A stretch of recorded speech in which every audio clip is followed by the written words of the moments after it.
El Señor les bendiga. Bienvenidos a la materia de epístolas generales. Este día estamos finalizando la carta de Santiago, el capítulo 5 de Santiago. Quiero compartirles el material que estudiaremos este día.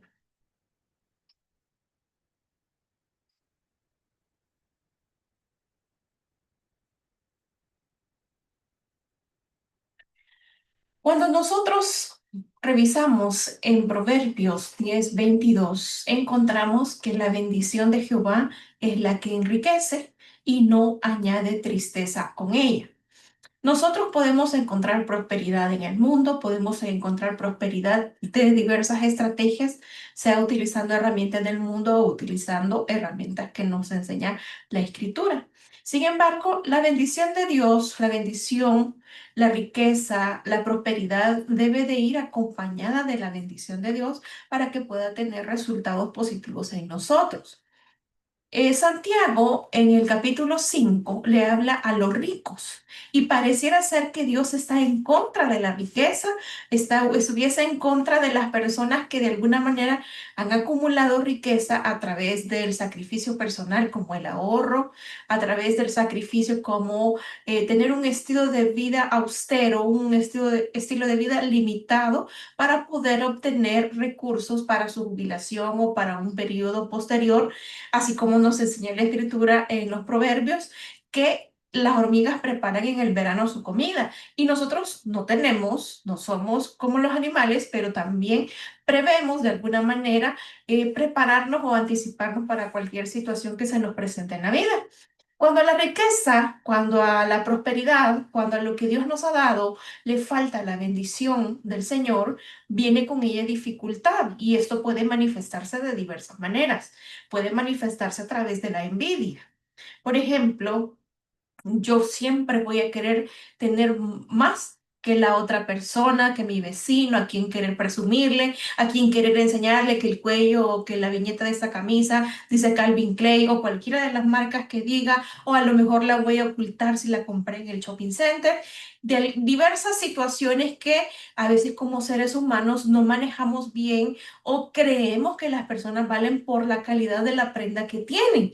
Entonces nos enseña este versículo en uno que le está hablando a esos ricos que de alguna manera cuando esa bendición no viene acompañada o no viene prosperada por el Señor, viene en forma de dificultades, como por ejemplo envidia, como injusticia.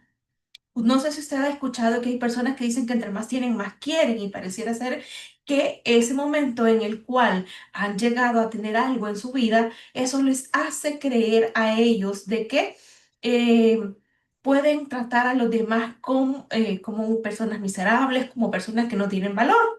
Entonces, la riqueza que no va acompañada de la bendición del Señor desata envidias, desata injusticia, también desata opresión, robo, homicidio, abuso y también maltrato hacia las personas. El amor a Dios y al prójimo se transforman en un amor al dinero. Por eso dice la Escritura que raíz de todos los males es el amor al dinero.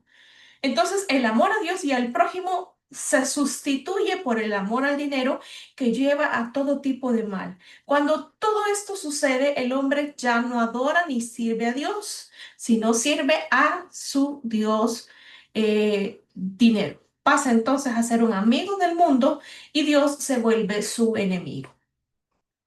Vamos ahora, ricos, llorad y aullad por las miserias que os vendrán. Pareciera ser que este aullar es una ofensa, porque ¿quiénes aullan? Por supuesto, los animales. Pero aquí le dice el término aullar está significando en realidad gritar dolorosamente. Yo no sé si usted en algún momento se ha quebrantado delante de Dios y ha llorado, como dice la escritura, amargamente. Entonces el término aullar en realidad significa gritar dolorosamente y eso es lo que describe el sonido que una persona profiere cuando sufre un dolor o una pena extraordinaria. Entonces, cuando usted le diga deja de estar aullando, no está ofendiendo a la persona porque está dentro de la escritura, sino que él dice llorar y aullar. Vuestras riquezas están podridas y vuestras ropas están comidas de polilla. Pregunto, ¿de qué servirá la marca en una ropa? ¿De qué servirá la marca en un pantalón o en una prenda de vestir? Si de alguna manera eso, cuando se desintegra, cuando se desecha, cuando ya no es útil, de la misma manera sufre el mismo estado de descomposición que una prenda muy barata. Entonces, Santiago les está diciendo, para los destinatarios, la riqueza consistía para ellos en apariencia, en alimentos, ropa, oro y plata. Para ellos eso era lo que tenía validez.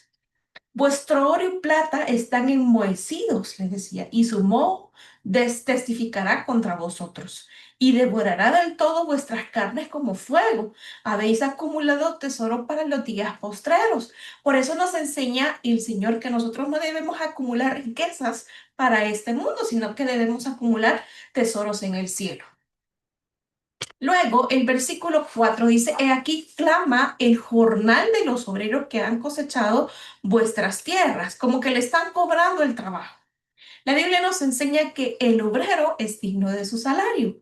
Y aquí está diciendo Santiago, clama el jornal de los obreros que han cosechado vuestras tierras, el cual por engaño no les ha sido pagado por vosotros. Y los clamores de los que habían cegado han entrado en los oídos del Señor de los ejércitos. Cuando usted empieza a trabajar, se elabora un contrato, ya sea por servicios profesionales o ya un empleado, un contrato individual de trabajo.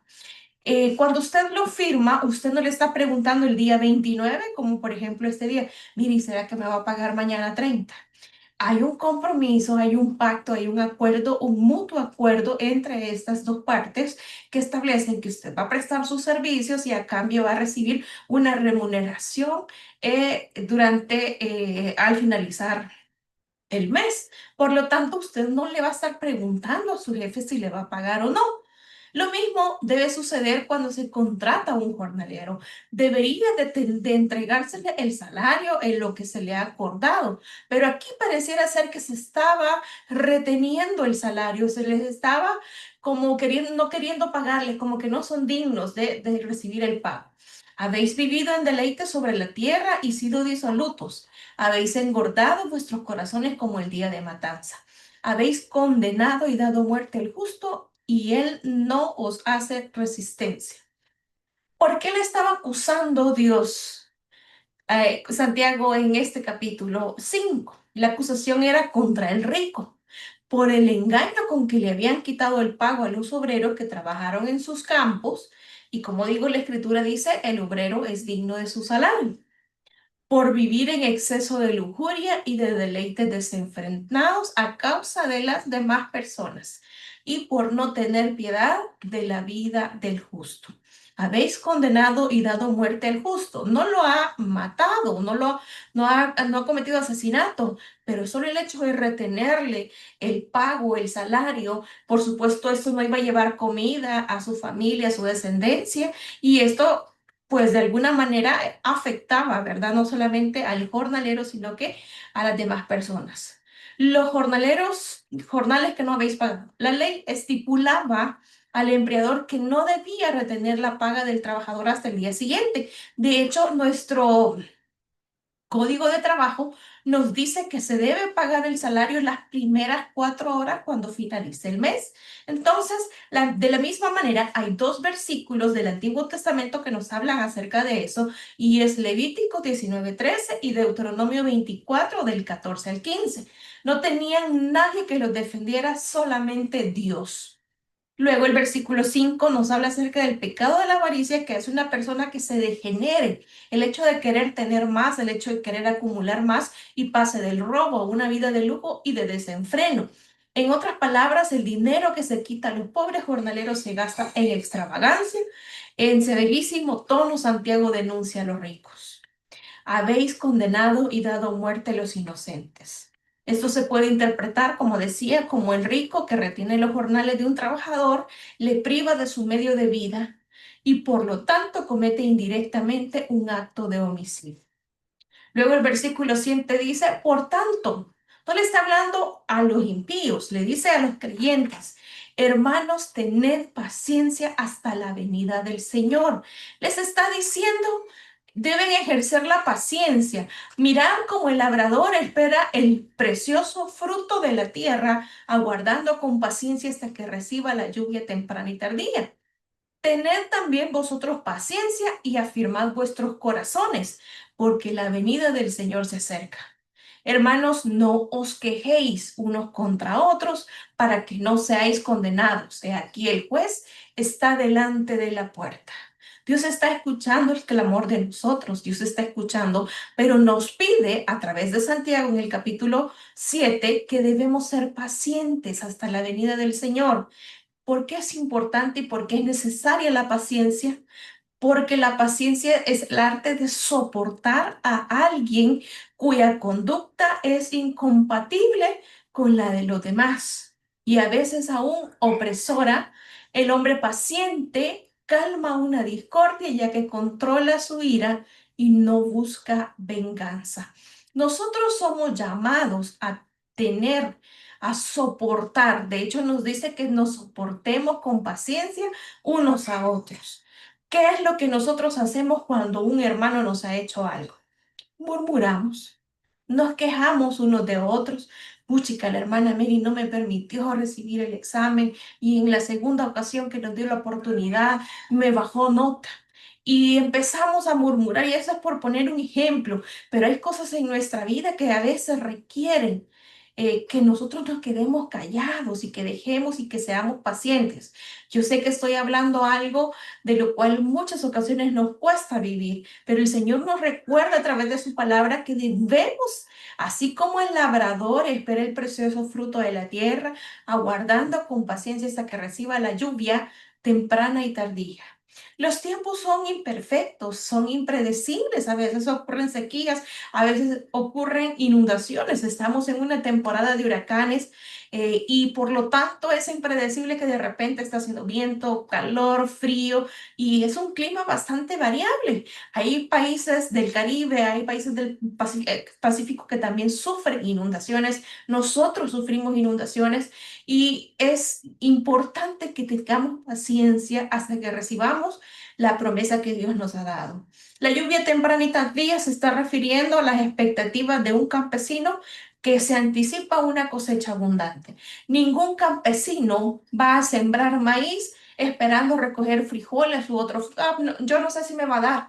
Está pensando en que va a recibir el fruto de lo que ha sembrado. Quejarse y rezongar, quejarse y renegar por las circunstancias es lo contrario de ser gozosos y agradecidos por lo que el Señor nos ha dado. Por eso es importante no quejarnos ni andar rezongando. Seamos agradecidos con lo que tenemos, estemos gozosos por lo que Dios ha hecho en nuestra vida.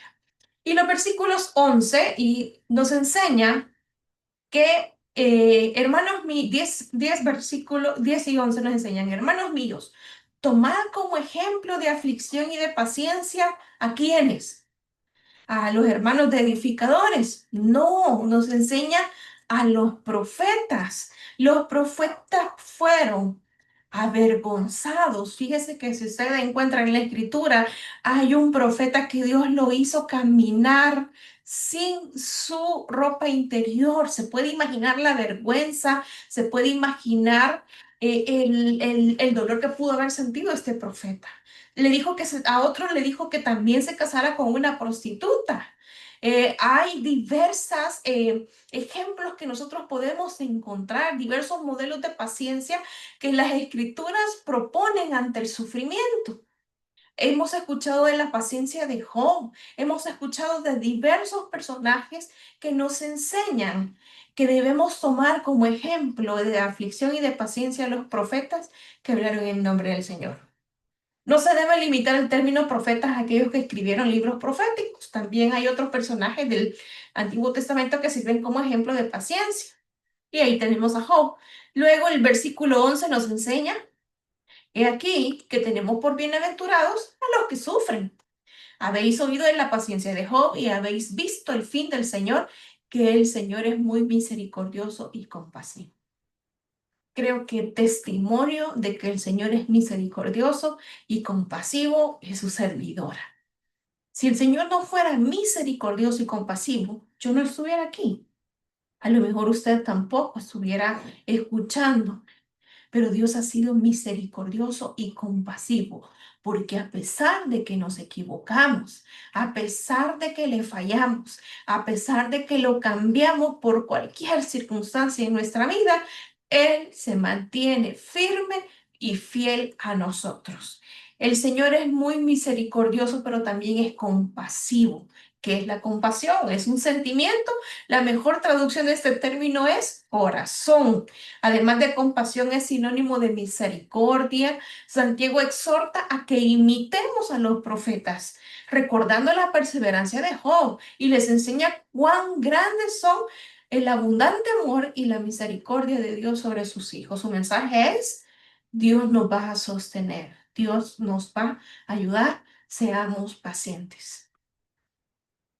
Pero también nos habla a que cuidemos nuestra forma de hablar, y es acerca de la honestidad de los tratos.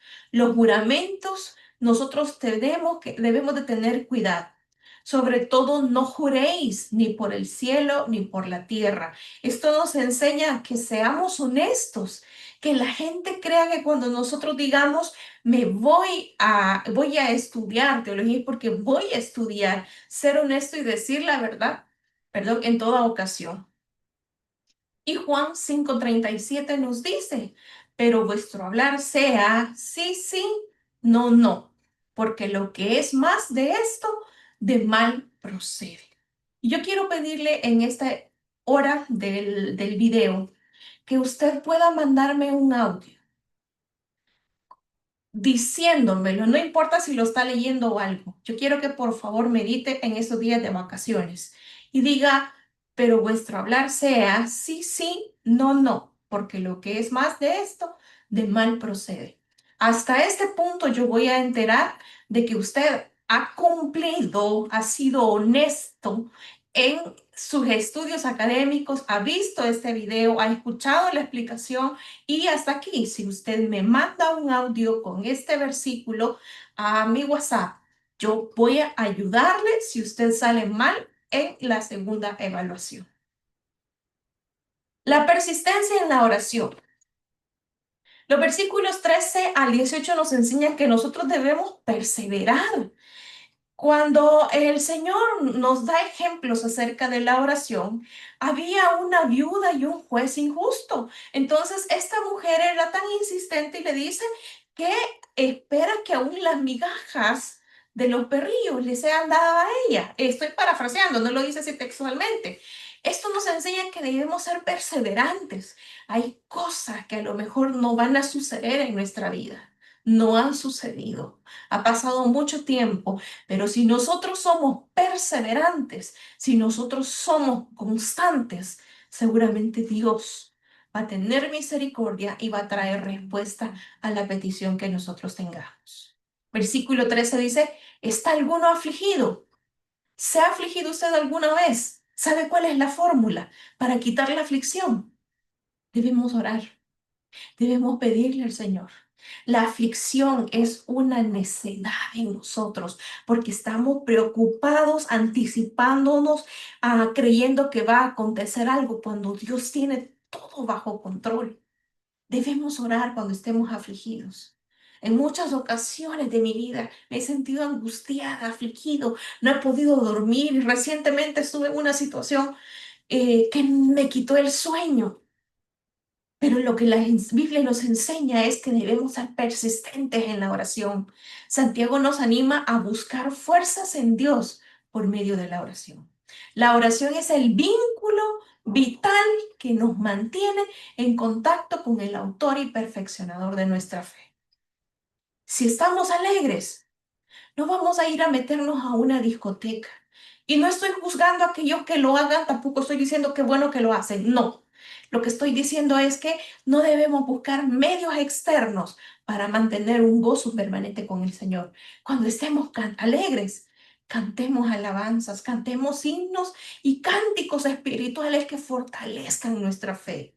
Pero si usted canta aunque mal paguen ellas, por ejemplo, ¿qué está edificando su vida? ¿Qué está, eh, en qué está contribuyendo a su crecimiento, a su fortalecimiento de fe? Los periodos de gozo siguen a los de tristeza. Cuando el favor de Dios descansa sobre nosotros, nos llenamos de gozo y de alegría. Versículo 14. ¿Está alguno enfermo? No dice ve a los hospitales, dice Santiago, llame a los ancianos de la iglesia y oren por él ungiéndole con aceite. Entonces ese aceite es milagroso, hermana, si se trae de Israel o de cualquier otra situación. ¿Qué significa el ungimiento del enfermo con aceite? Esta práctica era normal para restaurar a los enfermos, no para enterrarlos, porque algunas personas piensan que el ungimiento es para prepararlos para el entierro. No, lo que se enfatiza es la oración. Dice, llame a los ancianos de la iglesia y oren por él, ungiéndolo con aceite. Lo que se enfatiza es la oración, no el aceite. Los varones involucrados, ¿quiénes son? Los ancianos de la iglesia. La medicina usada es un jale con aceite, no porque tenga propiedades curativas, aunque en el estado natural sabemos que el aceite tiene propiedades curativas. Si usted todos los días, personalmente, yo en mi cabello me echo aceite de oliva antes de lavármelo, porque eso me ayuda a mí a bajar el frizz. Y de vez en cuando yo puedo tomarme una cucharadita de aceite de oliva porque también eso tiene propiedades curativas, no solamente para poder sanar una herida, sino también para poder mejorar la piel, las uñas, y hay diversas, usted búsquelo también en internet. Entonces, no digo que esto es todos los días, pero al menos trato la manera, al menos una vez a la semana, aplicarme mi cabello porque tengo mucho frizz, porque mi pelo es liso y a veces un poquito indomable. Entonces, hay situaciones que nosotros podemos usar del aceite. De hecho, se nos enseña que cuando se habla del Salmo 23, cuando unges mi cabeza con aceite, cuando dice David, unges mi cabeza con aceite, es porque a los animales se les ungía y se les echaba aceite para que los gusanos no volvieran asidero, para que no fuera un espacio apropiado para gusanos, para que no se contaminara. Y eso precisamente el uso que se le daba al aceite. Y dice, y la oración de fe salvará al enfermo, y el Señor lo levantará, y si hubiere cometido pecados, le serán perdonados. Si un creyente enfermo ha ofendido a otro en la iglesia, se le exhorta que lo confiese, a fin de que Dios pueda bendecirle tanto espiritual como físicamente. Personalmente, yo tengo un testimonio hace más de 20 años. Yo estaba molesta con una hermana porque había hablado de alguien de mi familia y a mí me dio erisipela, celulitis erisipela en uno de los pies, en uno del pie. Y me recuerdo que el Señor a mí me levantó hasta que esa persona fue a orar por mí y yo me pude reconciliar. Yo siento que las enfermedades siempre tienen un propósito de parte de Dios que nos está diciendo, hay algo que tenés que arreglar. Personalmente, el Señor a mí siempre me ha tratado, que me ha tratado con enfermedades, ha sido porque ha querido ordenar alguna área de mi vida. No lo sea usted, pero probablemente ha sido también testimonio de la sanidad de la obra milagrosa del Señor. Dice Santiago, el versículo 16, confesaos vuestras ofensas unos a otros y orad unos por otros para que seáis sanados. La oración eficaz del justo puede mucho. Las escrituras describen a esta gente como hombres y mujeres comunes y corrientes que pecaron, que nos enseñan que oraron con fe y recibieron respuestas divinas a la oración. En suma, ellos eran personas como usted y como yo. Elías era un hombre sujeto a pasiones semejantes a las nuestras y oró fervientemente para que no lloviese y no llovió sobre la tierra por 3 años y 6 meses. Elías, Santiago menciona a Elías y da a entender que el profeta del Antiguo Testamento era un ser humano común. Dice, era un hombre sujeto a pasiones semejantes a las nuestras. ¿Cuál es una de sus pasiones? La mía es, por ejemplo, ver televisión, me gusta salir, de repente me gusta salir a comprar algo y es peligroso que usted ande o yo ande 20, $50 en las manos, sobre todo si los ando en efectivo. Le busco espacio. A mí me encanta a veces ir a la ferretería, me encanta ir a los lugares como el Dollar City. A veces termino comprando cosas que no necesito.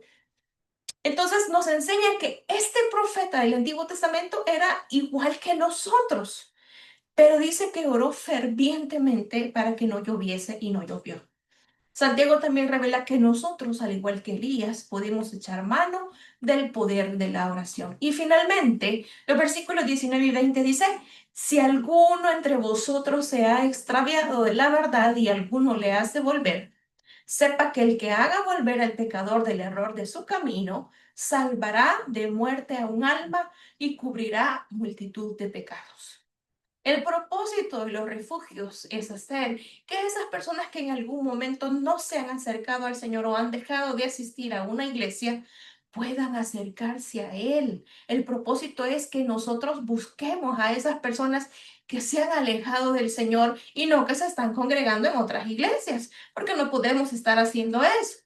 Santiago le recuerda a sus lectores, a los hermanos, como dice el versículo 19 inicial, que sus responsabilidades colectivas hacia la persona que se aparta de la verdad es que nosotros debemos brindar cuidado espiritual al extraviado. ¿Qué hacemos y qué hago yo personalmente con el extraviado?